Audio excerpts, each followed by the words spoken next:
হাজরা আলাইহিস সালামের ঘরে আল্লাহ পাক একটা সন্তান দিলেন। বহুত বছর পরে শেষ বয়সে সন্তান একটা দিছে। আর মাসকেন দিয়ে আগুনে জেলে ফেলায় অনেক পরীক্ষা করছে, সারাকে নিয়ে আরেকটা পরীক্ষায় পড়ছিল। কিন্তু হাজারা ঘরে যখন সন্তান হয়েছে, আল্লাহ রাব্বুল আলামিন আর একটা পরীক্ষার ইশারা করলেন। আল্লাহ রাব্বুল আলামিন ডাক দিয়ে বলে, হে ইব্রাহিম, তোমার ঘরে সন্তান ছিল না, আপনারা বলেন সন্তান দেওয়ার মালিককে? আমি আল্লাহ তোমার দোয়া কবুল করেছি, তোমাকে সন্তান দিয়েছি। কিন্তু আমি আল্লাহর নির্দেশ হলো, এই সন্তান তুমি এমন একটা জায়গায় নিয়ে যাইবা যে জায়গার ভিতরে কোনো মানুষ নাই, যেই জায়গার ভিতরে কোনো পাক পাখালি নাই, যেই জায়গার ভিতরে কোনো ধরনের গাছ গাছালি নাই, এমন নীরব একটা জায়গায় চলে যাবে। নীরবে একটা জনমানবহীন শূন্য জায়গায় তুমি চলে যাবে।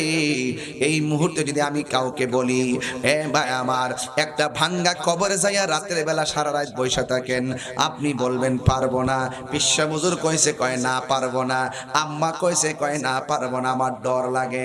এমন একটা নীরব জায়গায় ইশারা পাইলে অনেকে যাইতে চাইবো না, কিন্তু হুকুম যখন হবে আল্লাহর, এখানে কেউ ভয় করে না। আপনারা জবান খুলে বলেন, রক্ষা করার মালিককে। যুবক ভাইয়েরা আমার, আল্লাহ রাব্বুল আলামিন কয়, ইব্রাহিম, তোমার সন্তান নিয়ে নিবিড় অরণ্যে একাকী নীরব জনমানবহীন শূন্য জায়গায় তুমি চলে যাও। এবার হাজার আলাইহিস সালামকে সাথে লইয়া, এবার সন্তানটারে সাথে নিয়ে, ছোট বাচ্চা, এমন ভাবে তিনি চলে গেছে। ওই জায়গার ভিতরে যাওয়ার পর ডানে কোনো মানুষ নাই, বামে কোনো মানুষ নাই, সামনে কেউ নাই, পিছনে কেউ নাই। ও বন্ধু, মস্কের ভিতরে শুধুমাত্র অল্প খাবার, শুধুমাত্র অল্প খাবার, শুধুমাত্র অল্প পানি, কিন্তু কেমনে এইগুলো দিয়ে তিনি কাটাবেন? এই কথা বলে তিনি জনমানবহীন শূন্য একটা জায়গায় চলে গেছে। জায়গায় গিয়ে বসতে দেরি। কিছুক্ষণ পরে ইব্রাহিম আলাইহিস সালাম তার স্ত্রী হাজারাকে ডাক দিয়ে বলেন, হাজারা, আমি তোমাকে ঘর থেকে বের করে নিয়ে এসেছি। এখানে কোনো মানুষ নাই, কেউ নাই। যার কেউ নাই তার কে আছে? ইব্রাহিম আলাইহিস সালাম কয়, হাজারা, আমি চলে যাওয়া লাগবে, তোমাকে এখানে এমনি রেখে যাব। আমি এখান থেকে চলে যাওয়া লাগবে, তুমি তোমার সন্তান নিয়ে তুমি এখানে বসে থাকবে। হাজারা আলাইহিস সালাম কয়, স্বামী গো, ও স্বামী, আমি হইলাম একা, আমার সন্তান একা। আপনি চলে গেলে আমি একটা মহিলা মানুষ কেমনে এই মরুভূমির বালুর মধ্যে থাকবো? স্বামী, খাবার অল্প, শেষ হয়ে গেলে আমি খাবার আনবো কোথায় থেকে? ইব্রাহিম আলাইহিস সালাম বলেন, না না, কিছু করার নাই, আমাকে যাওয়াই লাগবে। এবার হাজরা আলাইহিস সালাম বলেন, হ্যাঁ স্বামী, আপনি কি আপনার নিজের মন গড়া যাইতেছেন নাকি অন্য কোন ইশারায় যাইতেছেন? ইব্রাহিম আলাইহিস সালাম বলেন, হাজরা, আমি আমার মন গড়া যাই না গো, আমারে হুকুম করেছে একজন, জবান খুলে বলুন তিনি কে? পৃথিবীর মানুষ।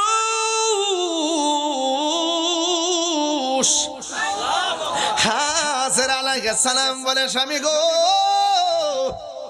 এতক্ষণ আপনার সঙ্গে পেশাল করেছি, আমাকে নিয়ে ভেবেছি, আমার সন্তানকে নিয়ে ভেবেছি, খাবার নিয়ে ভেবেছি। হুকুম যদি আল্লাহর হয়, আপনি নির্দ্বিধায় চলে যান। আমার আল্লাহ আমার এবং আমার সন্তানকে না খাওয়াইয়া মারবে না।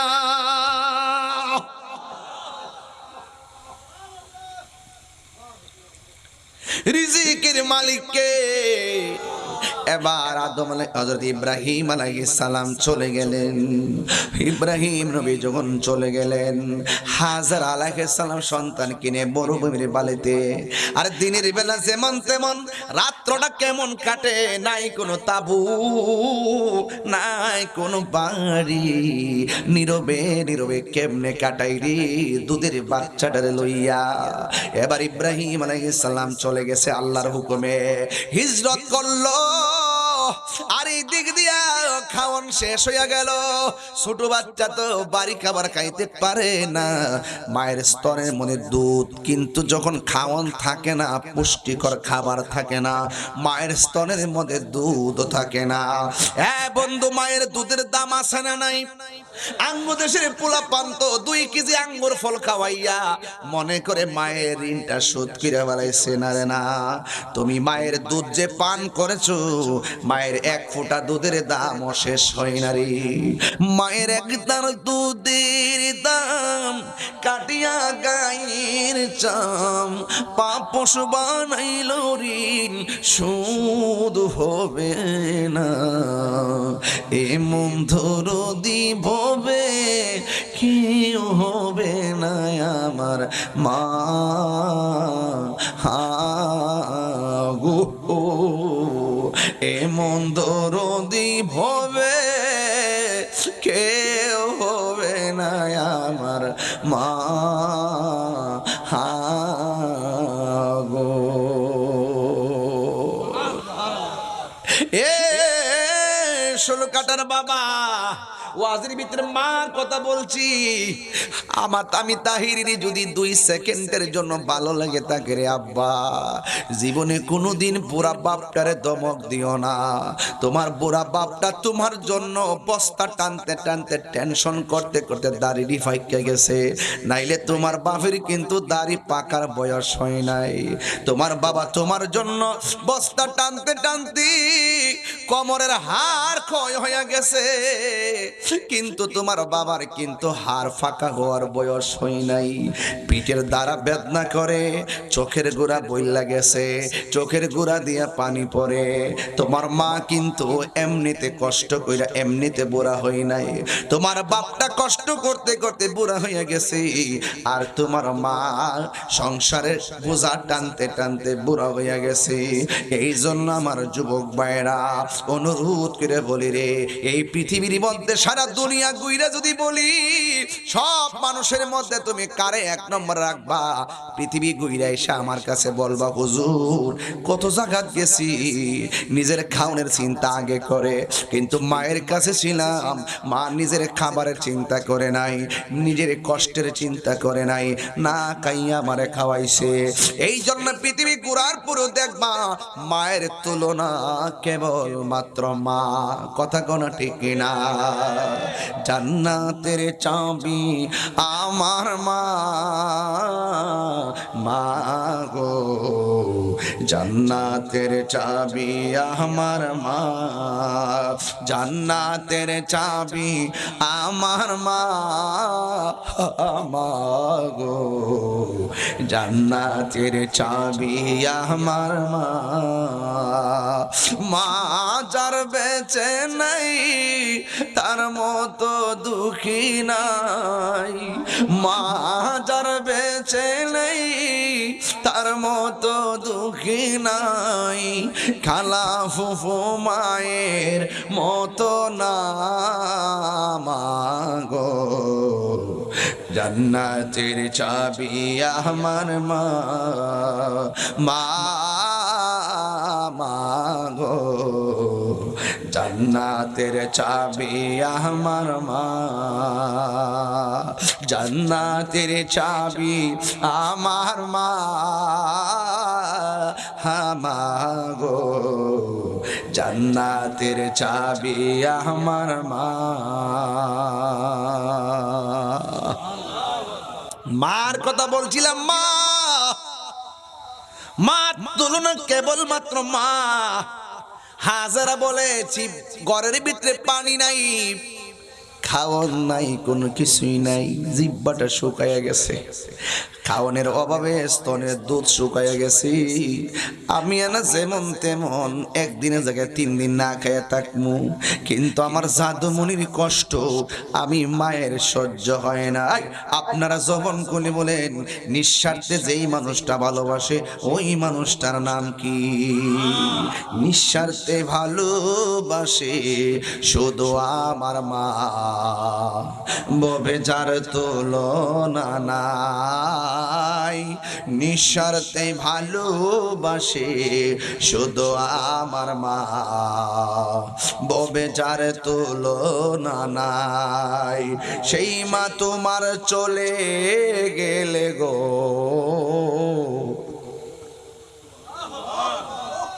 সেই মা তোমার চলে গেলে সার হইব কান্দন, এই জগতে কেউ হবে না মায়েরই মতো,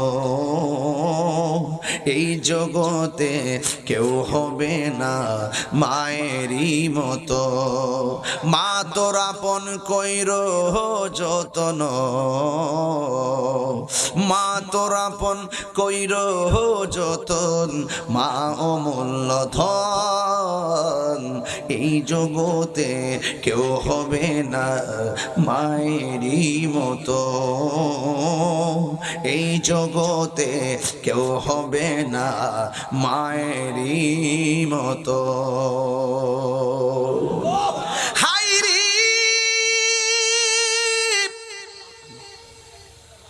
ও শুলকাটা গৌসিয়া মইনিয়া ইসলামী সুন্নি সংগঠনের বন্ধু, ও আনোয়ারের বাবা মামা, ওই এবার হাজারা কয় আমার স্তনের মধ্যে দুধ নাই, আমার জাদুমণি কান্দে, গলা শুকাইয়া গেছে। হঠাৎ করে তাকাইয়া দেখে সামনে ঝর্ণার মতন পানি উতলাইতেছি, শাড়ি কাপড়টার মাটির মধ্যে খেসাইয়া দৌড় দিছে, পানির ফোয়ারা দিকা দৌড় দিছে, একটা পাহাড়ে দৌড় দিছে, পাহাড়ের নাম হলো সফা। যাইয়া দেখে রৌদ্রের আলোর কারণে, তাপের কারণে বালুগুলা চিকচিক করতেছে, মূলত পানি না, মার মনটা ভাঙ্গা গেছে। হঠাৎ কইরা নিরাশার আশা করে সামনে তাকাইছে, সামনে তাকাইয়া দেখে আবার পানিগুলা ফোয়ারার মতন উঠতেছে, ঝর্ণার মতো উঠতেছে। আওলাকে সে পাগল বেশে শাড়ির কাপড়টা মাটিতে কেসরাইয়া দৌড় মারছে, যায়া দেখে সেই পাহাড়ের মধ্যে বালুগুলা রৌদ্রের কারণে চমকাইতেছে, আসলে কোনো পানি নাই। ওই দিক দিয়া সন্তান মরুভূমির বালুর উপরে একটা কাপড়ের মধ্যে শুয়ে রয়েছে সন্তান, আর এই দিক দিয়ে মা একটা সাফাতে গেল, আবার মারওয়ায় গেল। এই পৃথিবীর মধ্যে অনেকগুলা নিদর্শন আছে রে বাবা, এর মধ্যে একটা নিদর্শন হলো সাফা, আর একটা নিদর্শন হলো মারওয়া। আল্লাহ রাব্বুল আলামিন কোরআনে বলেন, ইন্নাস সাফা ওয়াল মারওয়াতা মিন শাআইরিল্লাহ।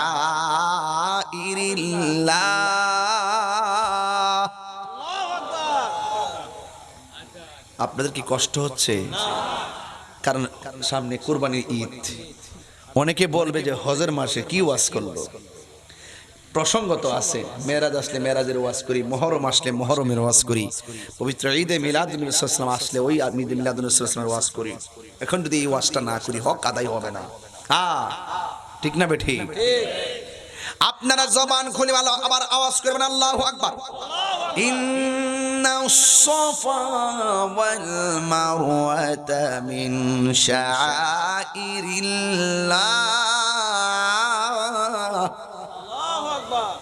আল্লাহ রাব্বুল আলামিন বলেন, নিশ্চয় সাফা এবং মারওয়া আল্লাহর নিদর্শন সমূহের মধ্যে অন্যতম নিদর্শন। এই হাজরা একবার সাফায় গেল, সাফা থেকে মারওয়া গেল, মারওয়া থেকে সাফায় আসলো, সাফা থেকে মারওয়া গেলেন। এমন ভাবে সাফা মারওয়া একবার নয় দুইবার নয়, হযরতে হাজরা 7 বার পানি দেখে দেখে দৌড় দেয়, কিন্তু গিয়ে দেখে পানি নাই, রৌদ্রের আলোতে বালুগুলা চকচক চকচক করতেছে। এই হাজরা শেষ পর্যন্ত ওই মারওয়ার পানে বৈশা দুইটা হাত আমার আল্লাহর দরবারে বাড়াইয়া দিলেন। ইন দি মিন টাইমে সাফা পাহাড়ের মধ্যে হাত বাড়াইয়া দিলেন। এবার হাত যখন বাড়াইয়া দিলেন, আমার আল্লাহ রাব্বুল আলামিন ডাক দিয়া কয়, জিবরাইল আমার হাজারা যাইয়া বলে দে আমি আল্লাহ দূর পছন্দ করে ফেলেছি, সন্তানের কাছে যেন চলে যায়। একটা কথা খেয়াল করে দেখেন, এখনো হাজিরা গেলে মক্কায় সাফা মারওয়া দৌড়ানো লাগে, এটা আমার আল্লাহ রাব্বুল আলামিন হাজরা দূরটাকে পছন্দ করে ফেলেছে। বুঝেননি কিছু? বন্ধুগণ আমার, এবার হাজরা একটা দৌড় দিলেন, দৌড় দিয়ে তিনি সন্তানের কাছে গেলেন। সন্তানের কাছে গিয়ে দেখেন ইসমাইল আলাইহিস সালাম পা দুইটারে নাড়াইতেছে। এই পা দুইটাকে যখন নাড়াইতেছে, পায়ের গোড়া দিয়ে আমার আল্লাহ পানির নিচ থেকে ঝর্ণার ধারা বাহির করে দিয়েছে। হাজরা একবার ডান দিকে বান্ধে পানি বাম দিকে যায়, বাম দিকে বান্ধে পানি সামনে যায়, সামনে বান্ধে পানি পিছনে যায়। এমন ভাবে বান দিলেন, উপর থেকে আওয়াজ আসলো, এ হাজেরা তুমি যদি আজকে পানিকে থাম না বলতা, আমি আল্লাহ রাব্বুল আলামিন সারাটা পৃথিবী জমজমের পানি দিয়া সাজাইয়া দিতাম। ডাবের পানি দাঁড়ায়া পান করা হারাম, কূপের পানি দাঁড়ায়া পান করা হারাম, কূপের পানি দাঁড়ায়া পান করা হারাম, ওই পুকুরের পানি দাঁড়ায়া পান করা হারাম। একমাত্র একটা পানি, জমজমের পানি দাঁড়ায়া পান করা হলো সুন্নাহ। পানিটার নাম কি? জোরে কর না, পানির নাম কি? হাজিদের একটা জমজমের নেশা আছে না নাই? হজ থেকে আসলে মানুষ একটু পানি আশা করে, কথা কন ঠিক না বেটি? পানি পানি, বিজ্ঞানীরা বলতেছেন এই পৃথিবীর মধ্যে সবচেয়ে সুস্বাদু ওয়াটার হলো একমাত্র মর্যাদাপূর্ণ পানি। চিৎকার মেরে কোন জমজমের পানি, জোরে কোন মারহাবা। জমজমের পানি সাধারণ জিনিস না। বন্ধুগণ, এবার হযরত ইসমাঈল আলাইহিস সালামের পায়ের গোড়া দিয়া জমজমের পানি, এবার পানি পান করলেন। পানি যেখানে আছে মানুষও সেখানে আসে, পানি যেখানে আছে পশু পাখিও সেখানে আসে। আস্তে আস্তে সেই জায়গার ভিতরে মানুষের বসতি শুরু হয়ে গেছে। ইসমাঈল আলাইহিস সালাম ধীরে ধীরে সেই জায়গার মধ্যে বড় হইতেছে। মোটামুটি যখন চলাফেরার বয়স হয়েছে, ওই দিক দিয়ে ইব্রাহিম নবী এখনো আসে নাই। ইব্রাহিম নবী যখন ইসমাঈল আলাইহিস সালাম যখন চলাফেরার বয়স হয়েছে, ওই দিক দিয়ে ইব্রাহিম আলাইহিস সালাম আবার স্বপ্ন দেখলেন। আল্লাহ ডাক দিয়ে কয়, হে ইব্রাহিম, তুমি তোমার পছন্দের জিনিসটা কুরবানি করো। তিনি উট কুরবানি করলেন, আমার আল্লাহর পছন্দ হয় নাই। দুম্বা কুরবানি করলেন, আমার আল্লাহর পছন্দ হয় নাই। আল্লাহ ডাক দিয়ে কয়, হ্যাঁ ইব্রাহিম, তুমি তোমার সব চাইতে প্রিয়তম জিনিসটা কুরবানি করো। ইব্রাহিম আলাইহিস সালাম মনে মনে কয়, গরু কুরবানি দিলাম, আল্লাহ পছন্দ করে নাই। উট কুরবানি দিলাম, আল্লাহ পছন্দ করে নাই। কুরবানি যত প্রাণী আছে সব কুরবানি দিলাম, এরপর আল্লাহর পছন্দ হয় নাই। বুঝেছি গরুর চাইতে, দুম্বার চাইতে, সব চাইতে আমার কাছে প্রিয় হলো আমার সন্তান ইসমাইল। যদি প্রয়োজন হয় আল্লাহকে রাজি করতে যাইয়া ইসমাইল রে আমি কুরবানি করে দিব। আজকাল বাজারে বাজারে গরু ওঠে, সেদিন যদি ইসমাইল ইসলাম কুরবানি হতো, বাজারে বাজারে মানুষ উঠতো। ঠিক। ইব্রাহিম আলাইহিস সালাম মনে মনে কয়, এখন বাড়িতে যাওয়া লাগবে। সেখান থেকে আল্লাহকে রাজি খুশি করার মন্ত্র লইয়া যখন তিনি হাজেরার কাছে আসলেন, তখন হাজেরার কাছে কেমনে বলবে? সতইল তো মা, সন্তান কুরবানি কথা বললে মন খারাপ করতে পারে, কিন্তু মার কাছে বলে নাই, স্ত্রীর কাছে বলে নাই। কিন্তু না বইলা তিনি কখন আসছে জানেননি? ফালাম্মা বালাগা মাআহুস সাইয়া, যখন ইসমাঈল আলাইহিস সালাম চলাফেরার বয়স হয়েছে, ওই মুহূর্তে ইব্রাহিম আলাইহিস সালাম স্ত্রীর কাছে না বইলা সন্তান রে একটু ডাকাইছে। সন্তান টুকিটাকি কথা বলতে পারে, মোটামুটি চলাফেরার বয়স হয়েছে। ওই মুহূর্তে সন্তানকে ইব্রাহিম আলাইহিস সালাম ডাক দিয়া বলেন, ইয়া বুনাই বুনাইয়া, হে আমার বাবা, ইন্নি অবশ্যই আমি আরো দেখেছি ফিল মানামে ঘুমের ঘরে স্বপ্নে, আন্নি অবশ্যই আমি আসবাহুকা তোমাকে জবাই করেছি, ফানজুর মাজা তারা, এই ব্যাপারে তোমার মতামত কি? আম গাছও আম ধরে, জাম গাছে জাম, যেমন বাবা তেমন সন্তান, যার পায়ের গোড়ালে দিয়া জমজমের পানি বের করে তার ভিতরে খোদার প্রেম আছে না নাই? ডাক দিয়া বলে, ও বাবা, ফানজুর মাজা তারা, এই ব্যাপারে তোমার মতামত কি? সন্তান ডাক দিয়া কয়, ইয়া আবাতি ফাআল মা তুমার সাতাজিদুনি ইনশাআল্লাহু মিনাস সাবিরিন। ও বাবা, আল্লাহর পক্ষ থেকে আপনি যা আদিষ্ট হয়েছেন, মা তুমার, যা আদিষ্ট হয়েছেন, যা নির্দেশ প্রাপ্ত হয়েছেন, আপনি তাই করেন। সাতাজিদুনি ইনশাআল্লাহু মিনাস সাবিরিন, অবশ্যই আপনি আমাকে ধৈর্যশীলদের অন্তর্ভুক্তি পাবেন। বাপেও রাজি, সন্তানেও লাগছিনি আগুন, কথা কোন ঠিক না বেটি? এবার বাবাও রাজি, সন্তানেও রাজি। ওই মুহূর্তে এবার ইব্রাহিম আলাইহিস সালাম হাজারের কি কই শুনেন না, ডাক দিয়ে কয়, হাজেরা, অনেকদিন পরে আসছি, সন্তান নিয়ে বেড়াইতে যাবো, ঘুরতে যাবো, সন্তানটারে সুন্দর করে সাজাইয়া দাও। সন্তানটারে সুন্দর করে সাজাইয়া দিলেন। যেই মাত্র ঘর থেকে বাপ পোলাটারে লইয়া বাইরে হইয়া গেছে, ওই মুহূর্তে শয়তান ইব্রাহিম হযরত হাজারের কাছে আসলেন। আয়েশা ডাক দিয়া কয়, কোথায় এই সন্তানটারে বাপের হাতে তুলিয়া দিলা? তুমি জানোনি ইব্রাহিম নবী তোমার স্বামী তোমার সন্তানটারে জবাই করব। এবার হাজারা বলে, মর্দত শয়তান, বেরিয়ে যা। এবার শয়তান ফেল হয়ে গেল। রাস্তায় যাওয়ার পরে ওই শয়তান ইসমাঈল আলাইহিস সালামকে ডাক দিয়া বলে, এ ইসমাঈল, তুমি কোথায় যাও? তোমার বাবা তোমার জবাই করে ফেলবে। একবার তার ডিল মারলেন পাথর দিয়া, দুইবার তার ডিল মারলেন পাথর দিয়া, তিনবার মারলেন, চারবার মারলেন, 7 বার ডিল মারলেন। এই ডিল মারাটা আল্লাহর কাছে পছন্দ হয়ে গেছে। আল্লাহ কয়, হাজিরা রে, কিয়ামত পর্যন্ত আইবি, এখানে পাথর মারা লাগবো। আর জোরে জোরে কোন সুবহানাল্লাহ। সোনার মদিনা বহুদূরে, সোনার মদিনা বহুদূরে, কিন্তু মদিনাওয়ালা আমার অন্তরে, কিন্তু মদিনাওয়ালা আমার অন্তরে, আমার অন্তর জুড়ে মদিনায় আছে রে, অন্তর জুড়ে মদিনায় আছে রে। মদিনা মদিনা বলে জিকির করে রে, মদিনা মদিনা বলে জিকির করে রে। যে গিয়েছে একবার সোনার মদিনা, তাহার মনে আর কোনো দুঃখ রইল না, তাহার মনে আর কোনো দুঃখ রইল না। যে গিয়েছে একবার সোনার মদিনা, তাহার মনে আর কোনো দুঃখ রইল না, তাহার মনে আর কোনো দুঃখ রইল না। আমার অন্তর জুড়ে মদিনায় আছে রে, অন্তর জুড়ে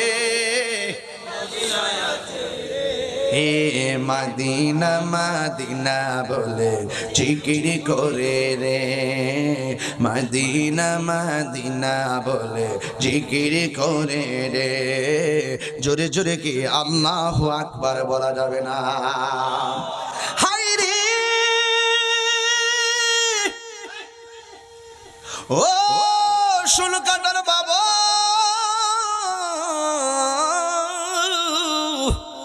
যার কেউ নাই তার কে আছে।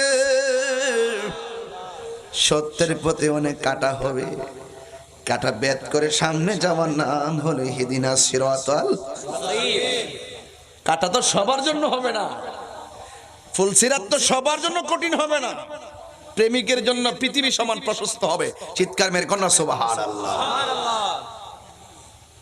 वो जाने वाले हाजी जब जाओ तुम मदीना दरबार मुस्तफा में मेरा सलाम कहना। वो जाने वाले हाजी जब जाओ तुम मदीना जब जाओ तुम मदीना दरबार मुस्तफा में मेरा सलाम कहना। सुभान अल्लाह। कौन है रे सात बार दिल मारलो কয় বার হাজিরা গেলে কিছু মুরব্বি দিই সাতাটার এমনি ভিতরে ঢুকাইয়া ইটাটা লইয়া জুরু জুরে শয়তানটার কপালটার মধ্যে মানে আমার আম্মা যখন গিয়ে উমরা করতে বুঝছিস নি ভাই না যাওয়ার পরে এই যে হাঁটুর মধ্যে বেদনা, আম্মার ডায়াবেটিস হলো 20, এরপরে ওই উমরা যাওয়ার পরে শক্তি পাইলেছে, এরপরে বাবারে ভাত তোল লইয়া এমন ভাবে রে লইছে লইয়া দিয়ে যে বিড়ি যে একটা দৌড় মারছে রে আমার আম্মা আমার সামনে ফাল দিয়া কই শয়তান দিয়া লই একবার এমনি লইয়া একবারে ও হাবিটার কপালে মানে শয়তানটা কমার মারছে।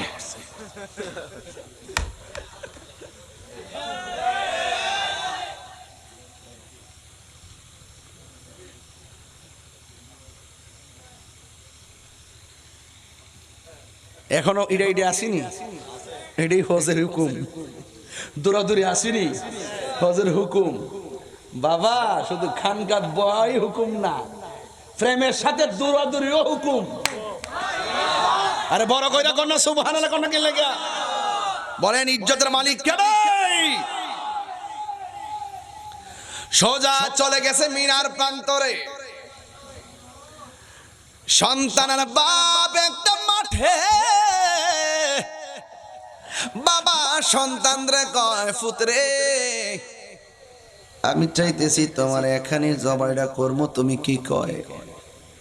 ফুতে ডাক দিয়ে কে আব্বা আমি রাজি আছি, তবে জবাই করার আগে আমার চোখ দুইটা বাঁধতে হবে, পা দুইটা বাঁধতে হবে, হাত দুইটা বাঁধতে হবে। আমি না আপনার ফুলা, দীর্ঘদিন পোলারে দেখেও তো শখ মিটে নাই। আমার চোখের দিকে তাকাইলে আপনার মায়া লাগতে পারে, আর মায়া লাগলে আমার আল্লাহ বেজার হয়ে যেতে পারি। বাবা আমার চোখ দুইটা বেঁধে দেন। যেই মাত্র চোখ দুইটা বেঁধে দিছে, হাত পা যখন বেঁধে দিছি, এই সন্তান আবার তার আব্বার ডাক দিয়া কয় বাবা ও বাবা আমার হাতের বাঁধন খুলে দেন, আমার পায়ের বাঁধন খুলে দেন, আমার চোখের বাঁধন খুলে দেন। কয় কেন? কয় আপনি যদি আমার হাত পা বান্দা জবাই করেন, কিয়ামত পর্যন্ত মানুষ আপনারে বলবে ইসমাইল রাজি ছিল না, রাজি থাকলে হাত পা বাঁধলো কেন? নিঃসন্দেহে সন্তান রাজি ছিল না, আপনাকে অপবাদ দিতে পারে।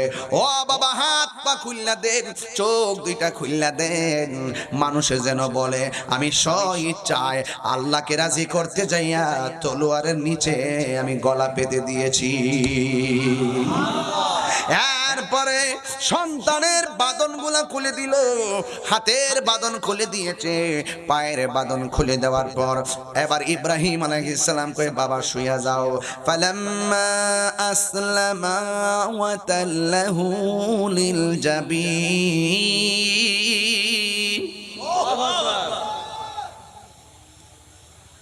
فلما أسلما وتله للجبين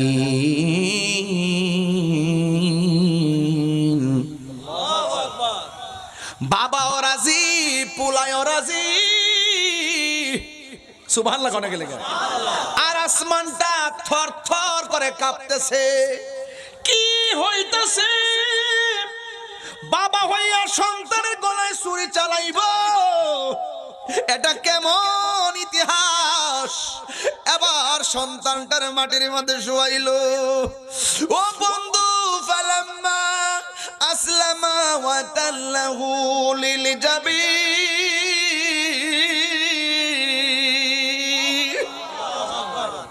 সন্তানটার মাটির মধ্যে শুয়াইয়া গলার মধ্যে যখন তলোয়ারটা ধরবে, ছুরিটা ধরবে, কিন্তু গলার ভিতরে ছুরি তো যায় না রে। পাথরে টাচ করলে পাথর ফেটে যায়, কিন্তু গলার মধ্যে ধরে না। ইব্রাহিম নবী ছুরিরে ডাক দিয়ে, ছুরিরে গলা কাটস না কেন? ইব্রাহিম নবীরে ছুরি ডাক দিয়ে গয়, আপনি আমারে বলতেছেন একবার ছুরি কাটার জন্য, আর আমি নির্দেশ পাইতেছি শতবার, খবরদার আমার জবিহুল্লাহর গলায় কিন্তু টাচ করিস না। আল্লাহু আকবার না কেন?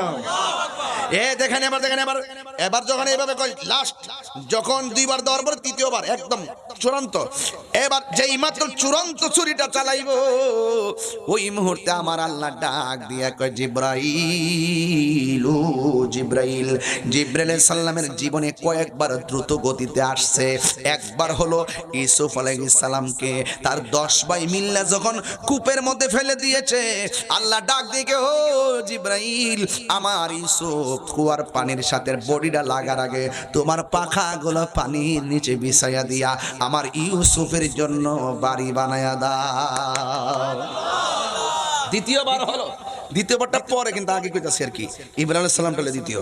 এরপর বোঝার জন্য বলছি, উহুদের জমিনে যখন আমার নবী যখন দন্ত মোবারক ভাঙলেন, মাথা মোবারকের উপরে যখন হেলমেট ঢুকে গেছে, আর রক্ত মোবারক গুলো বায়া বায়া এই দিক দিয়ে যখন পইরা, যেই মাত্র দাড়ি মোবারক থেকে রক্ত মোবারকের ফোঁটাটা ঝরে গেছে, আল্লাহ ডাক দিয়ে, ও জিবরাইল, যাও যাও, আমার বন্ধু নবীর দন্ত মোবারকের রক্ত মোবারক জমিনে পড়ে যাচ্ছে। একটা ফোঁটা মোবারক যদি জমিনে পড়ে, কিয়ামত পর্যন্ত এই জমিনে কোনো গাছপালা হবে না। তাড়াতাড়ি যাইয়া আমার বন্ধু নবীর রক্ত মোবারকটা হাতে নিয়ে নাও।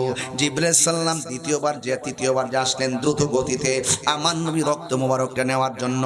আর তৃতীয়বার হলো ইব্রাহিম আলাইহিস সালাম যখন তিনি গলার মধ্যে ছুরি চালাইব, ছুরিটা গলায় যাওয়ার আগে আল্লাহ বলে, হো জিবরাইল, জান্নাত থেকে একটা দুম্বা লইয়া আমার ইব্রাহিমের কাছে যাও। এবার ওই দুম্বাটা লইয়া রওনা হইছে। আসমান থেকে জিবরাইল সাল্লাম যখন সন্তানের গলার মধ্যে ছুরি চালাইব, ওই জিবরাইল সাল্লাম উপর দিকে ডাক মেরে কয়, আল্লাহু আকবার, আল্লাহু আকবার। ইব্রাহিম আলাইহিস সালাম সেটা শুনলেন, শুনি বলতেছেন, লা ইলাহা ইল্লাল্লাহু আল্লাহু আকবার, আল্লাহু আকবার, আল্লাহু আকবার। আর সন্তান ছুরির নিচে দেখা কয়, আল্লাহু আকবার ওয়ালিল্লাহিল হামদ। এই তাসবিহ এখনো আয়ামে তাশরিক আছে না নাই? এখনো আমাদের মাঝে আছে না নাই? এই কুরবানিতে পড়তে হয় কি হয় না? এই ফরজ নামাজের পরে আমরা এই তাসবিহ প্রতি ফরজের পরে পড়তে হয় কি হয় না? পুরুষ পড়বে জোরে জোরে, মহিলা পড়বে আস্তে আস্তে। এটা পড়া হলো ওয়াজিব রে বাজান। রাস্তার মোড়ে যাওয়ার সময় এটা পড়বেন, ঈদগার ময়দানে পড়বেন, আল্লাহু আকবার, আল্লাহু আকবার, লা ইলাহা ইল্লাল্লাহু আল্লাহু আকবার, আল্লাহু আকবার ওয়ালিল্লাহিল হামদ। এটা তাসবিহটা পড়বেন ইনশাআল্লাহ। বন্ধুগণ, এবার ইব্রাহিম আলাইহিস সালাম যখন, হযরত জিবরাইল আলাইহিস সালাম যখন দুম্বা লইয়া আইতাছে, আর তাসবিহ তিনজনের মধ্যে যখন একটা জিকিরের ঢেউ উঠে গেছে, ওই মুহূর্তে আমার আল্লাহ ডাক দিয়া কয়, ওয়ানাদাইনাহু আইয়া ইব্রাহিম قد صدقت الرؤيا إنا كذلك نجزي المحسنين وناديناه أن يا إبراهيم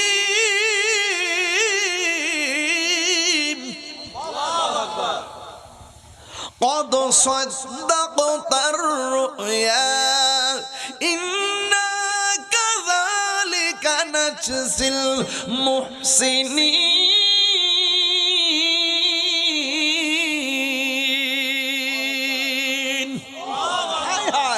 আল্লাহ বলে, ও ইব্রাহিম, قد صدقت الرؤيا, তোমার স্বপ্ন সত্যই, যা দেখেছ আমি কবুল করেছি। তোমার স্বপ্ন আজ বাস্তবায়ন হয়েছে, তোমার স্বপ্ন সত্য হয়েছে। এভাবেই আমি আল্লাহ প্রেমিকদেরকে প্রতিদান দিয়ে থাকি। মদিনার পাগল আমি, নবীজির পাগল আমি, মদিনার পাগল আমি, নবীজির পাগল। মদিনারি দুলবালি মোর, মদিনা দুলবালি মোর নয়নের কাজল আমি, মদিনার পাগল আমি, নবীজির পাগল আমি, মদিনার পাগল আমি, নবীজির পাগল। আমার জিকির নবী নবী, দুই চোখে মদিনার ছবি। আমার জিকির নবী নবী, দুই চোখে মদিনার ছবি। আমার জিকির নবী নবী,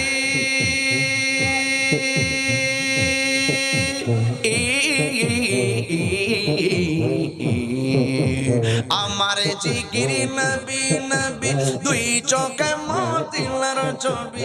আমার জিকির নবী নবী, দুই চোখে মদিনার ছবি।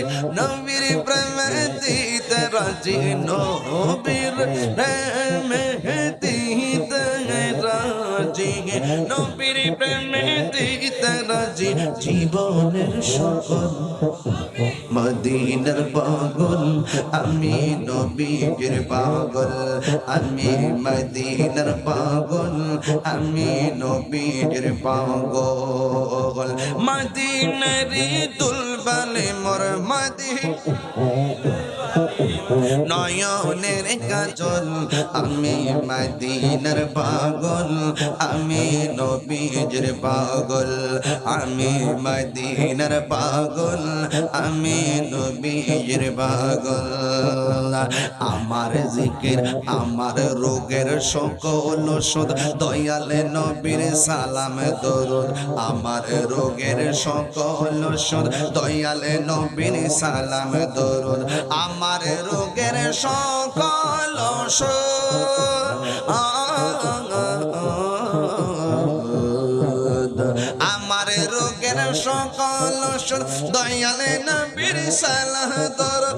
ভক্তি চিতে পড়ি যখন, ভক্তি চিতে পড়ি যখন, ভক্তি চিতে পড়ি যখন, অসুস্থ সবল আমি, মদিনার পাগল আমি, নবীজির পাগল আমি, মদিনার পাগল আমি, নবীজির পাগল।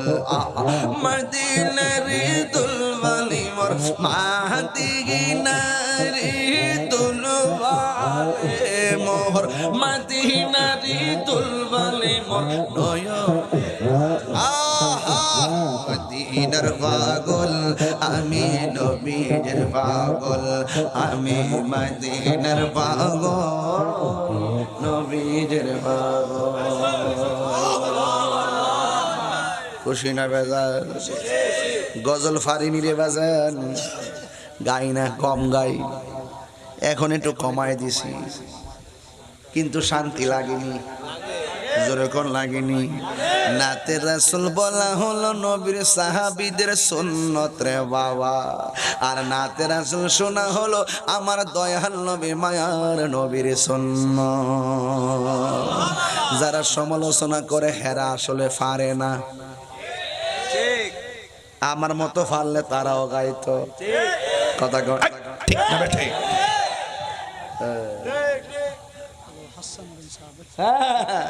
মারহাবা, জোরে কর না কেন? আপনাদের কি কষ্ট হয়েছে? কষ্ট হচ্ছে?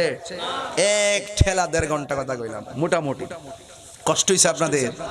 আর একটু সামনে যাই, কষ্ট হবে আপনাদের। তাইলে মাঝে মাঝে একটু শান গাইতাম মেরে বাজি, মজা লাগেনি? আরো জোরে কোন লাগেনি?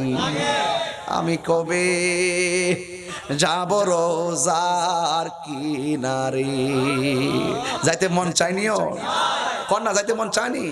কার সা একটা হাতটা লড়াইলে রাখন, আমি কবে যাব রোজার কিনারে। হাত লামে আছে গা, সব পোল্টি খাইয়া হাতের গিরা বেদনা হয়েছে গা। এটা কন্যা, আমি কবে যাব রোজার কিনারে, রোজার পাশে গিয়ে আমি, রোজার পাশে গিয়ে আমি দেখিব নয়ন ভরে, আমি কবে যাব রোজার কিনারে, আমি কবে যাব রোজার কিনারে। রাত্রি যখন শুইতে যায় নবীকে খুঁজে বেড়াই, চোখের জলে বুক ভাসে নবীর দিদারের আশায়, কবে যাব সোনার মদিনায়, কবে যাব সোনার মদিনায়।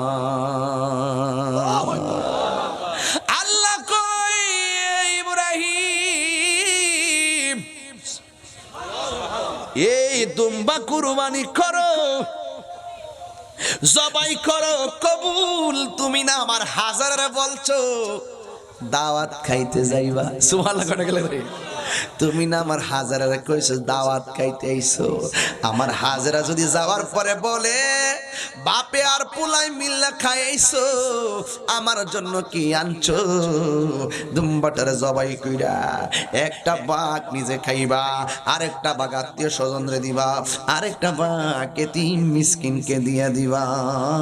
এখনো সেই কুরবানি 3 বাঘ আছে না নাই? আর জোরে গল্লা আছে না নাই? আঙ্গ দেশে বাঘ করবো দূরের কথা, সব রান নিয়া ফ্রিজের ভিতরে। কিসের ভিতরে? ফ্রিজের ভিতরে হান্দায় দে, রান কাটেও না, সব টুকরা টুকরা না, বরাবর পিস মাগো। এখন অনলাইনে দিয়েছে, প্যাকেট বেরিয়েছে, এখনই প্যাকেটের বুদ্ধি দিতেছে। প্যাকেট করে সুন্দর করে রেখে দিবেন, যেটা 3-4 মাস না, 1টা বছর যেন খেতে পারেন। এই রোজার এই কুরবানি ঈদের গোশত যেন আগামী কুরবানি পর্যন্ত যায়। যা আছে হুজুরি বাসুরি যা আছে সব নিয়ে টুকাই দেন। কষ্ট লাগে ভাই, বাড়ির পাশে কুরবানি করে নাই, আর সেই লোকটা কুরবানি রানটা বাইরে করে রান্না করে। আরে বোকা ছেলে, তুমি তো তোমার বাড়ির রান্নার গোশতের গান ওই পাশের বাড়ির যিনি কুরবানি দেন নাই এতিম মিসকিনে নাকে লাগার আগে তোমার দরকার ছিল তার বাড়িতে আগে গোশত পাঠাইয়া দেওয়া। হাত তুলে বলেন ঠিক না বেঠে? আমাদের সমাজ থেকে মানবতা উঠে গেছে, ইনসাফ উঠে গেছে, বিবেচনা উঠে গেছে। বরং একটা হাড্ডি একটা টুকরা নিতে আসলে একটা হাড্ডি দিয়া ধমক মারে, শেষ হয়ে গেছে। আসলে সব কিন্তু ফ্রিজের ভিতরে ঢুকাই দিছে। কথা কন ঠিক না বেঠে? সব নিয়ে ফ্রিজের ভিতরে ঢুকাইয়া দিল। আপনার আওয়াজ করে বলুন, আমরা সুষম বন্টন নীতির আলোকে আমরা কুরবানির গোশত বন্টন চাই কি চাই না? আর ইচ্ছা করলে সব খাইতে পারবেন মিয়া, আপনাকে তো কিছু বিধান ফলো করতে হবে, ঠিক না বেটি? আপনি না দিয়া একটা হিলাইলে রাস্তা দাঁড়ে, তোরা খাইছস না, আমি খাই লাইছি। কারে কো জানেন যে কুরবানি দিছে না হেরে কো, এটা আল্লাহর গজব পড়ব। নতুন কাপড় পয়রা যদি যায় একটা, যে ব্যক্তি কাপড় কিনতে পারে না তার সামনে যদি যায় এখন তোরা কাপড় কিনছত না, আমি কাপড় কিনা লাইছি, মস্তানি করে। ওই এরা 2 লাখ টাকা দিয়ে আনছে, আর আমি কি 2 লাখ দান কি চলে নাকি? 3 লাখ দান তুইব, এটা ব্যবসা আর কি, মানুষে দেখাইবার লাগে। আচ্ছা, কুরবানির গোশত, কুরবানি কি মানুষে দেখাবার কিছু আছে? কারা সন্তুষ্টি করছে? ইব্রাহিম আলাইহিস সালাম। কথা কন না গেলে আল্লাহরে সন্তুষ্ট করতে যাই সন্তানের গলায় ছুরি চালাই দিছে। আমি কি মনে করেন ব্যাপারটা? ইতিহাসটাকে শুধুমাত্র গরু খাওয়ার ইতিহাস? আরে বেটা, বাজার থেকে হাট থেকে গরু কিনা আইনা ওই পশুর গলার মধ্যে ছুরি চালাইয়া কুরবানি দেওয়ার আগে তোর মনের ভিতরে রিয়া নামক পশু আছে, হিংসা নামক পশু আছে, তাকাব্বুরি নামক পশু আছে। এই পশুটাকে আগে জবাই কর, তারপরে পশুর গলার মধ্যে ছুরি চালা।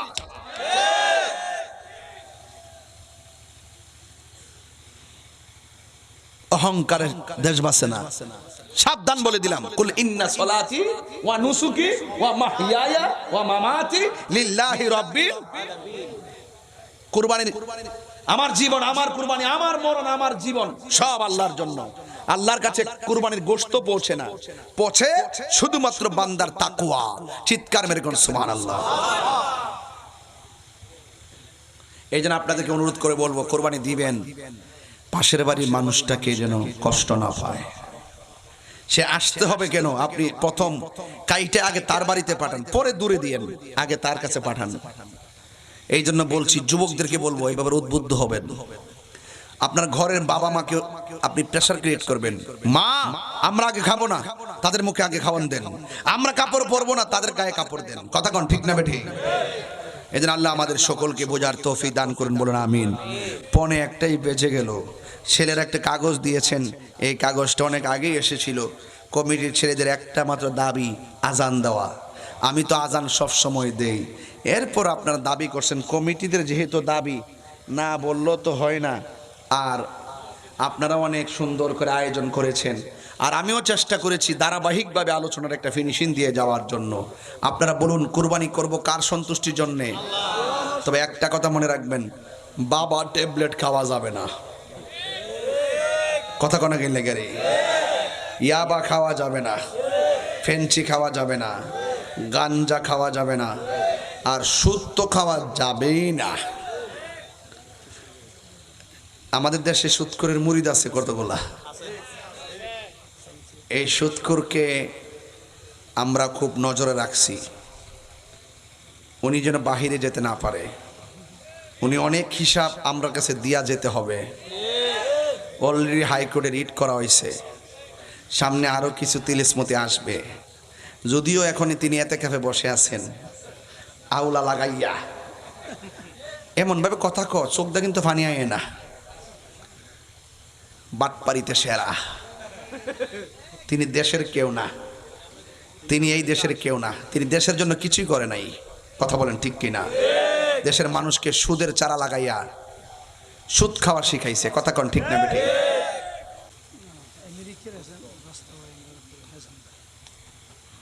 তিনি কিছু ফারুক আর না ফারুক শুকুরের মাংস আমদানির চুক্তিটা করছে।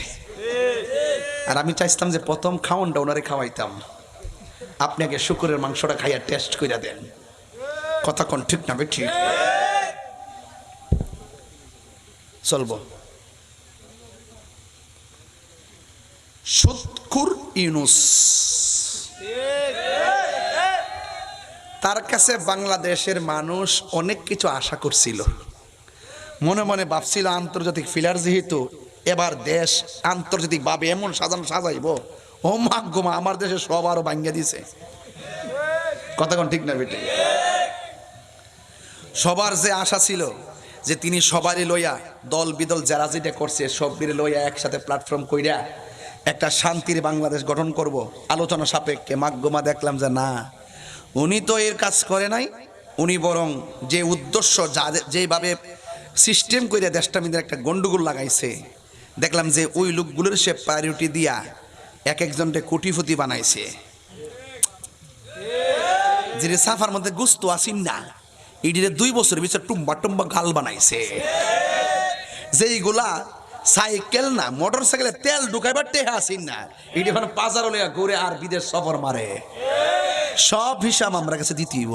এই ইউনূস সাহেব যে কাজ করছে মানুষ এখন বুঝছে, বুঝার কারণে আর যেন তিনি এমন ঘটনা ঘটাইতো না পারে, এই জন্য সবাই দোয়া ইউনূস পড়তেছে।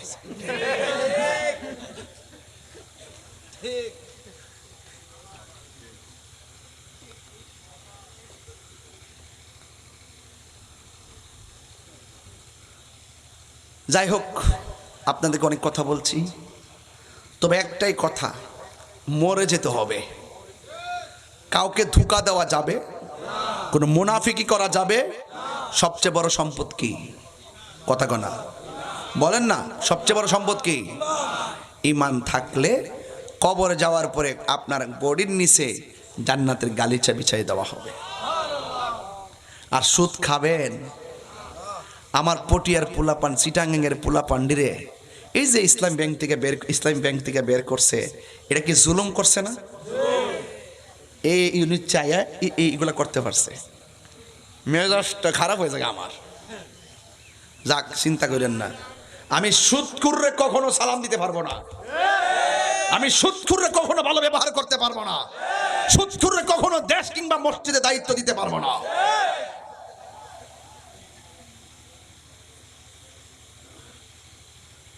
সাবধান, সুদ খায়েন না, প্রয়োজনে সুটকির বর্তা দিয়ে ভাত খাইবেন। আল্লাহ আমাদের সকলকে বোঝার তৌফিক দান করুন। আরো জোরে কোন আমিন। যাই হোক, এখানে অনেকের দোয়া চাইছে। মোহাম্মদ বেলাল এসকান্দর সংগঠনের সদস্য না, মোহাম্মদ আব্দুল হান্নান, আদিব, আলম, রিপন, সুমন, আরিফ, এরা অনেক টাকা পয়সা দিয়া, শ্রম দিয়া অনেক সহযোগিতা করছেন। আপনারা সকলকে ধন্যবাদ জানাই। মিলেমিশে থাকবেন, যে কোনো সংগ্রামে, সংকটে, দুর্যোগে মানুষের পাশে থাকবেন। আল্লাহ যেন কবুল করে, আমিন কোন। আমি একটু আজান দেওয়ার জন্য বলছেন, আসলে আমি আর এবার তো আমাদের যুব সেনা, ছাত্র সেনা, আমাদের ইসলামী ফ্রন্টের মানুষ দেখাইয়া দিছে খেলা। কথা কোন ঠিক না বেটি? সারা বাংলাদেশে আওয়াজ হয়েছে নি? আপনারা কি মনে করেন আমি ফেল করছিলাম? আরে ইঞ্জিনিয়ারিং করছে, ইঞ্জিনিয়ারিং সিলেকশন। কিন্তু এক মাঘে শীত যায় না। সুন্নিরা এখন ঐক্যবদ্ধ হয়ে শুধুমাত্র খানকার পরিচালনা করে না, এখন ঐক্যবদ্ধ হয়ে রাষ্ট্র পরিচালনার স্বপ্ন দেখে। কথা বলেন ঠিক না? রাজি আসেনি সবাই ইনশাল্লাহ? জয় মোমবাতি।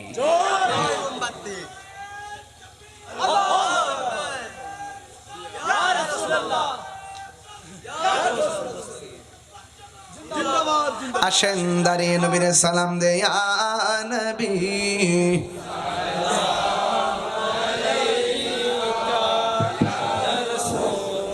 নিশ্চয়ই আমি আল্লাহ ধৈর্যশীলদের সঙ্গে রয়েছি। ও আনোয়ারের বাবা, কি ভাষায় আমি কথা বলে দিয়ে যাব। এই জন্য যুগে সব নবীগণকে আমার আল্লাহ পরীক্ষা করেছেন। ইব্রাহিম নবীকেও আমার আল্লাহ পরীক্ষা করেছেন। একটা নয়, দুইটা নয়, 10টা পরীক্ষা আমার আল্লাহ ইব্রাহিম আলাইহিস সালামকে পরীক্ষা করেছেন। এর মধ্যে একটা পরীক্ষা হলো ইব্রাহিম নবীর জবানের ভিতরে শুধুমাত্র লা ইলাহা ইল্লাল্লাহ ইব্রাহিম খলিলুল্লাহ। সুবহানাল্লাহ কোন গেলে লা ইলাহা ইল্লাল্লাহ ইব্রাহিম খলিলুল্লাহ, এটাই ছিল ইব্রাহিম আলাইহিস সালামের উম্মতের কালিমা। ও বন্ধু, ইব্রাহিম নবীর উম্মত কোনদিন ফতোয়া তুলে নাই লা ইলাহা ইল্লাল্লাহর পাশে ইব্রাহিম খলিলুল্লাহ বলা যাবে না। ঈসা নবীর উম্মত কোনদিন ফতোয়া তুলে নাই লা ইলাহা ইল্লাল্লাহ ঈসা রুহুল্লাহ বলা যাবে না। দাউদ আলাইহিস সালামের উম্মত কোনদিন ফতোয়া তুলে নাই লা ইলাহা ইল্লাল্লাহ দাউদ খলিফাতুল্লাহ, এই কথা ফতোয়া তুলে নাই, বলা যাবে না। নূহ নবীর উম্মত কোনদিন এই ফতোয়া তুলে নাই লা ইলাহা ইল্লাল্লাহ নূহ নাজিউল্লাহ বলা যাবে না, এই ফতোয়া তারা তুলে নাই। এই হযরত আদম আলাইহিস সালামের উম্মত কোনদিন বলে নাই লা ইলাহা ইল্লাল্লাহ আদম সফিউল্লাহ বলা যাবে না। যুগে সব নবীগণ কালিমা নিয়ে এসেছিলেন। নবীগণের কালিমা হলো লা ইলাহা ইল্লাল্লাহ, আর নবীর উম্মতের কালিমা হলো নবীদের নাম উল্লেখ করে কালিমা। বন্ধুগণ, বড় দুঃখ লাগে, কষ্ট লাগে, সব নবীদের নবী হলো আমার নবী। কেমন নাফরমান আমরা হয়েছি।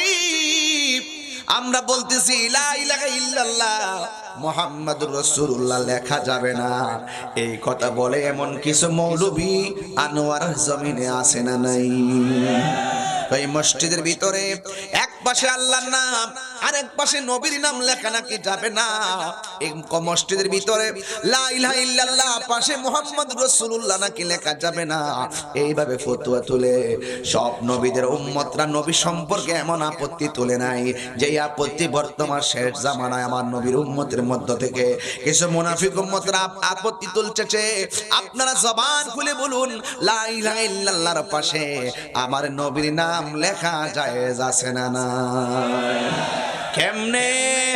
আল্লাহ বলে, আদম তুমি সারা জীবন আমার কাছে বলেছো রব্বানা যালামনা আনফুসানা ওয়া ইল্লাম তাগফির লানা ওয়া তারহামনা লানাকুনান্না মিনাল খাসিরিন। এরপর আল্লাহ মাফ করে নাই। শেষ পর্যন্ত আদম নবীকে আল্লাহ তোমার আরশের ডান পাশে তোমার নাম দেখলাম, বাম পাশে তোমার বন্ধুর নাম দেখলাম, এই নামের উসিলায় তুমি আমারে মাফ করে দাও।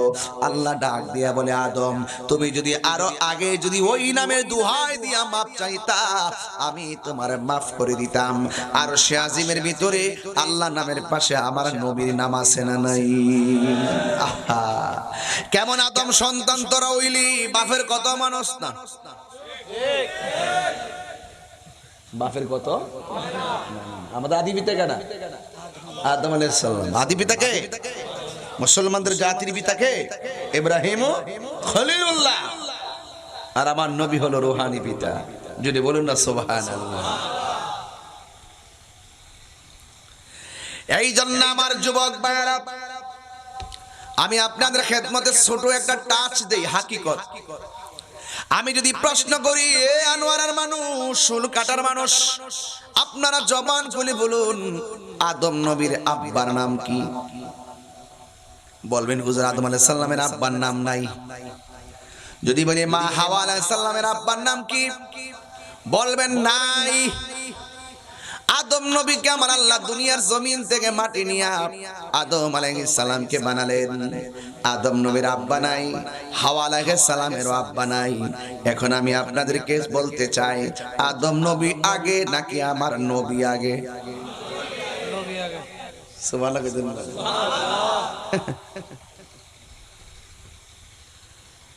দুনিয়াতে আসার পরে আদম আসার পরে আব্দুল্লাহ আর মা আমেনা, কথা কোন ঠিক না বেটে? ওই গভীর জায়গায় কেউ ডুব দেয় না, সিন্নি খাইলা কার দ্বারা মোল্লা চিনলা না। ওই নবীর সম্মান কতটুকু বোঝাচ্ছি। হযরত ইব্রাহিম আলাইহিস সালামকে 10টা পরীক্ষা করলো। একটা পরীক্ষা হলো বাঘের খাঁচার ভিতরে ইব্রাহিম নবীকে ঢুকাইয়া দেওয়া হলো। আপনারা জবান খুলে বলেন, ক্ষুধার্ত বাঘ যদি মানুষ খায়, মানুষ পায়, মানুষকে আদর করে নাকি খায়? আরো জোরে কন। এবার আদম আলাইহিস সালাম, হযরত ইব্রাহিম আলাইহিস সালামকে বাঘের খাঁচার ভিতরে ঢুকাইয়া দিল। ওই মুহূর্তে বাঘে মনে মনে কয়, অনেক ক্ষুধা লাগছে, মানুষটা যেহেতু পাইছে জন্মের মতো খায়া নেই। এবার খাঁচার ভিতরে ইব্রাহিম নবীকে ঢুকাইয়া বাহির দিক দিয়ে তালা মেরেছে। আপনারা জবান খুলে বলুন, ডানে বিপদ, বামে বিপদ, সামনে বিপদ, পিছনে বিপদ, যার কেউ নাই তার কে আছে? আরো জোরে করে কে আছে? তার আল্লাহ আছে। এবার ইব্রাহিম নবী আল্লাহর ডাক দিয়া কয়, আল্লাহ, ও আল্লাহ, জেলখানার শিকল বন্দি, আমি ভিতরে বাঘের কাছে বন্দি। এখন তো বাঘ আমারে খেয়ে ফেলবে, তবে বাঘ খাক না খাক, কিন্তু আমার যতদিন হায়াত আছে আমি বাঁচবো। তবে একটা কথা আল্লাহ আপনাকে বলি, আমার যদি মরণ দিবেন, বাঘ হোক কিংবা স্বাভাবিক হোক, কিন্তু আমার নামাজরত অবস্থায় আমার মরণ দিবেন। এবার বাঘ ইব্রাহিম নবীকে পেয়ে গর্জন দেওয়া শুরু করলো। ইব্রাহিম নবী নামাজের মধ্যে দাঁড়ায় গেল। দাঁড়ানোর পরে যখন তিনি হাতটা বাঁধলেন, রুকুতে গেলেন, বাঘটাও চতুর্পাশে ঘুরতেছে, কিন্তু বাঘের শরীরের মধ্যে কোনো টাচ করে না। ইব্রাহিম আলাইহিস সালাম রুকুর মধ্যে গিয়েছেন, ওই রুকুর মধ্যে যাওয়ার পরে ঘাড়ে ধরতে চাইছে, কিন্তু ওই মুহূর্তে ভাগে ইব্রাহিম নবীর চেহারা দিকে তাকায় রইছে। ইব্রাহিম নবী মনে মনে ভাবতেছে, বাঘ মনে হয় পজিশন নিতেছে আমাকে ধরার জন্য। এবার ইব্রাহিম আলাইহিস সালাম আল্লাহর কাছে জন্মের মতো দুইটা হাত বাড়ায়া আল্লাহর কাছে ফরিয়াদ করেন। ওই মুহূর্তে ইব্রাহিম নবী চোখের পানি ফেলে কান্না করে আর নমরুদ তাকায়া দেখতেছে ইব্রাহিম নবী যেমন কাঁদতেছে, বাঘেও সামনে দুইটা পা বাড়াইয়া চোখের পানি ফেলে কাঁদতেছে। আর জোরে কোন সুবহানাল্লাহ। বন্ধুগণ আমার, এবার নমরুদ দেখা খাস তাকিয়ে লাগা, বাঘ এমন ভাবে নমরুদের দিকে তাকাইছে, আর ওই মুহূর্তে ইব্রাহিম আলাইহিস সালাম দোয়া কইরা মুখের মধ্যে হাতটা যখন মেসেজ করলো, মেসেজ করার পরে বাঘ ইব্রাহিম নবী দিকে তাকাইয়া ইব্রাহিম নবী মনে মনে ভাবতেছে, মনে হয় দোয়া করা পর্যন্ত বুঝি বাঘে অপেক্ষা করতেছে, এখনই তো আমাকে খেয়ে ফেলবে।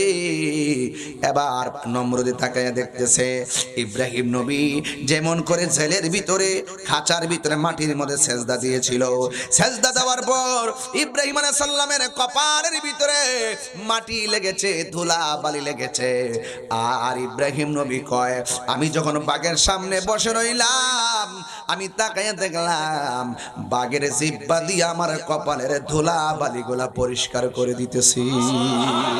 এই আওয়াজে মানি না, জোরে কন্যা সুবহানাল্লাহ। এবার যুবক ভাইয়ের আমার, ও আল্লাহ, আল্লাহ ডাক দেখে, ইব্রাহিম আমি তোমারে পরীক্ষা দিয়েছি, পরীক্ষার মধ্যে তুমি পাশ করেছো। আল্লাহ বলেন ইস্তাইনু বিসসবরি ওয়াস সালাহ। দেখেন সালাতের আগে সাহায্যের কথা বলছেন, তোমরা সাহায্য চাও কিসের মাধ্যমে? তো বিসসবরি, ধৈর্যের মাধ্যমে। এরপরে বলছে সালাহ। ইব্রাহিম নবী খাঁচার ভিতরে গিয়ে বিচলিত হন নাই, ধৈর্যের সাথে দাঁড়ায় গেছে। এই জন্য যত বিপদ আসবে ধৈর্যের সাথে মোকাবেলা করবেন। আপনারা জবান খুলে বলেন, ধৈর্যশীলদের সঙ্গে আমার আল্লাহ আছে না না? ইব্রাহিম নি ধৈর্যের ফসল হিসাবে এবার ওই কপালের ধুলা বালিগুলো বাঘ পরিষ্কার করে দিয়েছে। বাঘরে বাঘ, তুই আমারে খাইলি না কেন? বাঘে জবান খুলে যায়, বাঘে ডাক দিয়ে, ইব্রাহিম গো, আমি যখন আপনার দিকে তাকাইলাম আপনার কপালের মধ্যে দেখলাম একটা নূর চমকাইতেছি। আরো জোরে বলে না সুবহানাল্লাহ। আল্লাহ ডাক দিয়ে কয়, হ্যাঁ ইব্রাহিম,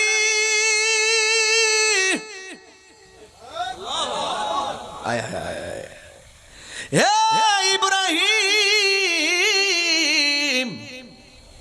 মুসা নবী রে তোর পাহাড়ে গ্রাস করে নাই, তার মাঝে ছিল আমার হাবিবুল্লাহর নূর মুবারক।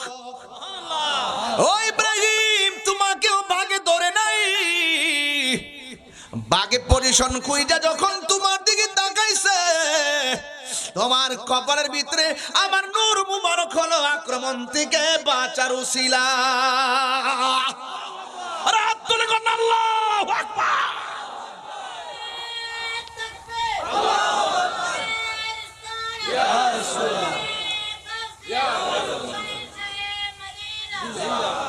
আল্লাহু আকবার বলেন। আমাদের জীবনে পরীক্ষা আসতে পারে কি পারে না?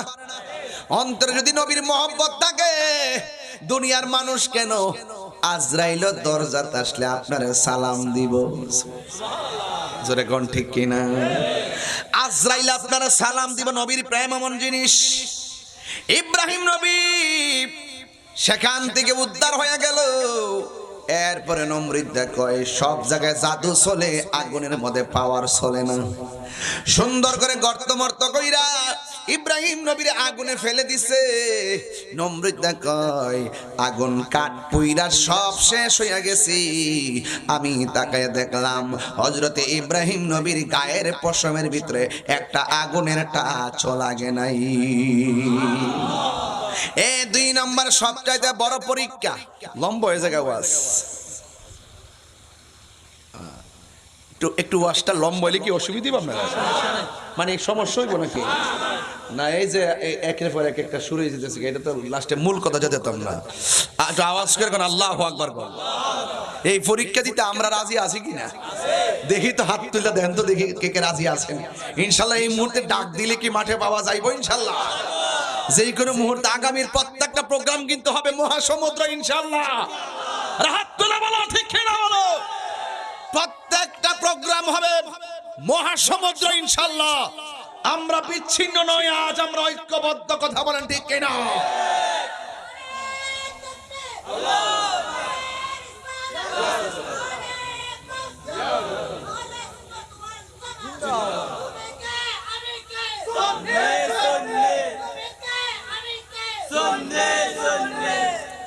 আমার যুবক ভাইয়েরা, ওয়া'লামু আন্নাল্লাহা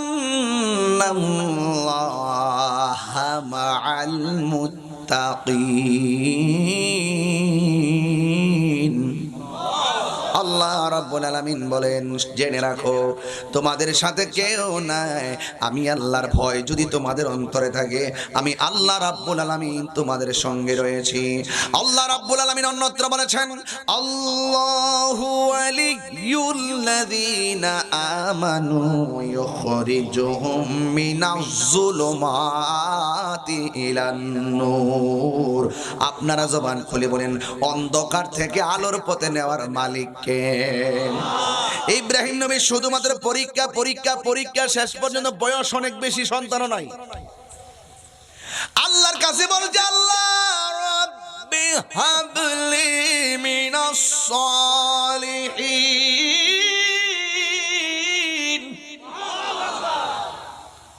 আল্লাহ তুমি তো পরীক্ষা দিতেছ, আমারে তুমি একটা নেক সন্তান দান করে দাও। আল্লাহ বলে কবুল, জোরে গনা সুবহানাল্লাহ। এবার কবুল হয়েছে কার ঘরে জানেননি? সারার ঘরে সন্তান নাই, যেই মহিলার ঘরে সন্তান হয় না তারে জিজ্ঞাসা করবেন, হ্যাঁ বোন আমার, তোমার যে সন্তান নাই, সংসার করতেছ, 2 বছর হয়ে গেছে সন্তান নাই, 8 বছর হয়ে গেছে সন্তান নাই, 12 বছর হয়ে গেছে সন্তান নাই। সমাজের অনেক মানুষ আছে, যদি মহিলার ঘরে সন্তান না হয়, অনেক সময় ধর্মের দোহাই দিয়ে, অনেক ইশারা দিয়ে কথা কয়, এর লাগে তোর ঘরে বাচ্চা হয় না, এই জন্য তোর ঘরে সন্তান হয় না। এমন কিছু মানুষ সমাজে আছে না নাই? আপনারা জবান খুলে বলেন, সন্তান দেওয়ার মালিক কে? ওই মহিলা উত্তর দিবে, ও বোন, তোমার ঘরে 6 বছর হয়ে গেছে সন্তান হয় না, তুমি কি ছেলে সন্তান চাও না মেয়ে সন্তান চাও?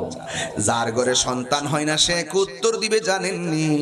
সে উত্তর দিবেন, ও বোন আমার, ছেলে বুঝি না, মেয়ে বুঝি না, আতর বুঝি না, ল্যাংরা বুঝি না, বোবা বুঝি না, আল্লাহ যদি আমার যে কোনো একটা সন্তান দিত, তাইলে সমাজের কলঙ্কের হাত থেকে আমি শান্তি পাইতাম। আপনারা জবান খুলে বলেন, সন্তান দেওয়ার মালিক কে?